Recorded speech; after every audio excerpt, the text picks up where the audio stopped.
that film, what was that the kind of first film where you sort of took a grasp of somebody's life from start to finish? Yeah, definitely. And like the only film I've ever done.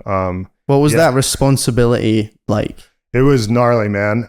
You know, like Steve Pete is like I would say him and Sean Palmer are my two childhood heroes, really. Yeah.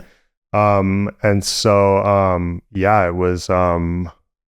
it was big responsibility. It you know what I learned through making that project is how cool Steve Pete is. Like I would be, you know, Steve could see how hard I was working on it and how much it meant to me maybe and that sort of thing. And Steve was always like, whenever he saw me getting,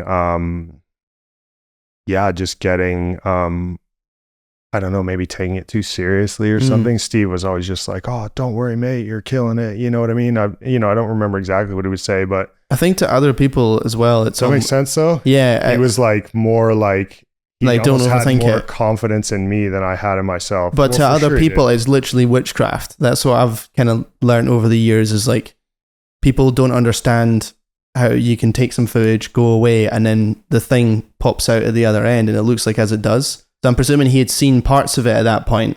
And to other people that don't make films, it literally is like unfathomable. You're creating like, it's like you're sort of in the cauldron, like, you know what I mean? They just don't get it at all. They've never been on a timeline. They've never, they don't understand. Like, and that's like that's what good editing is invisible, right? A good editor will make something and the audience will look at it and go like, "Oh yeah, I would have made it like that.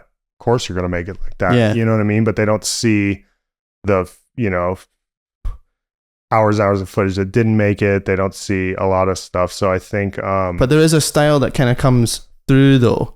It's like your ego is in it a little bit because of the song choice. Absolutely. And the music choice is very much, especially in a project like, well, really anything, but especially a documentary project, like music is like your emotional tenure, you know? That's your cue to direct the audience to feel a certain way, right? And it's not like, I think you can overdo it sometimes, totally. You know? But definitely music in documentary filmmaking and any filmmaking for that matter is an incredibly powerful tool. You know, like some of my favorite scenes in films that, you know, have no dialogue and they're just like driven by some simple, it's not even like a song, right? It's just like violins in the background or something, you know? Yeah. So music is, you know, I've always loved in my work using music as a tool to elevate the visuals. Like when I first start any project, from the first thing I ever cut to now, the first thing I do is put the song in the timeline. And before I even like start the actual edit, I have like, you know, like playlists in my Apple Music thing that's like Death Grip 2, Death Grip 1, whatever, all this stuff. And it's just like most of the music we wouldn't be able to afford, or even if we could afford it, even get the license to it. But it's more just a reference. A reference, and it's like it's what I use to help sell myself on what I think could work. Yeah. You know? The vision for you, that I'm very visual when it through sound. And I presume that yours are the same. Yeah, 100%. So that, it comes first. The Definitely. Sound. Yeah, and like now, like you know, step one is creating a soundscape that can inspire you to just even start editing. Like editing it sucks, dude.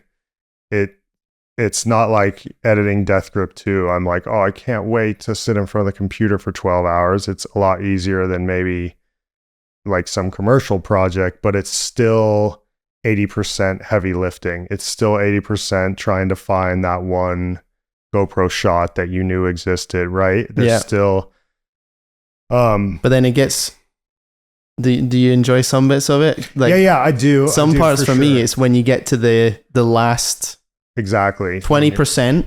Just to say 20%. Yeah, and you're just throwing stuff on, but you're also adding sound effects, like the last sort of layers and polish, and you're bringing a level down like here, and your highlights down there, really tightening it up, cut here, you know. Yeah. That's when, to me, it feels really, really fun. But you're right, it's most of the time you're like, you're just trying to relink the footage because Premiere's being a wanker. Yeah, totally.